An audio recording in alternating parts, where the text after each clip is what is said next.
ఓల్మట్పేట్ మూస్ పరివాహక ప్రాంతం శంకర్ నగర్ బస్తీ వాసులకు బాసటగా నిలుస్తామంటూ బీఆర్ఎస్పీ విద్యార్థి విభాగ నాయకులు మరియు ఓల్డ్ మలక్పేట కాంటెస్ట్ కార్పొరేటర్ పగిలిన నర్సింగ్ బస్తీలో పర్యటించి మూసీ బాధితులకు అండగా ఉంటారని భరోసా ఇచ్చారు.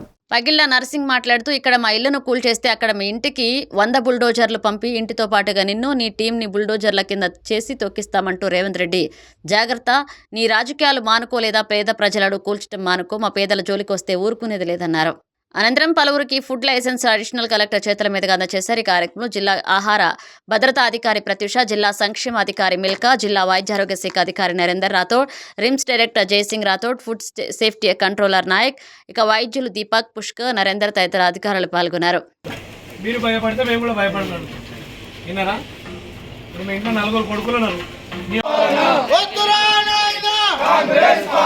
చెట్టు మీద కొంగలు చెట్టు మీద కొంగలు చెట్టు మీద కొంగలు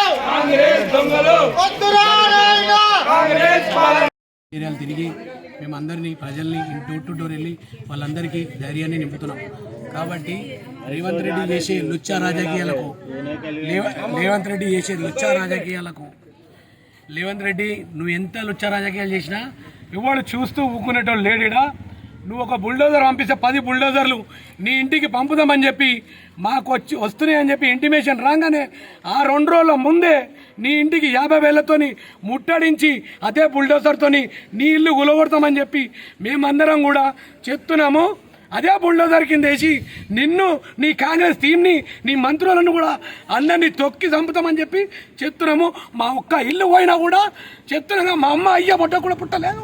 ఇప్పుడు చెప్తున్నాము, నా బస్తీ నా ఇల్లు, నేను బరాబర్ నేను సచ్చైనా నా బస్తీని నేను కాపాడుకోనిక సిద్ధంగా ఉన్నా.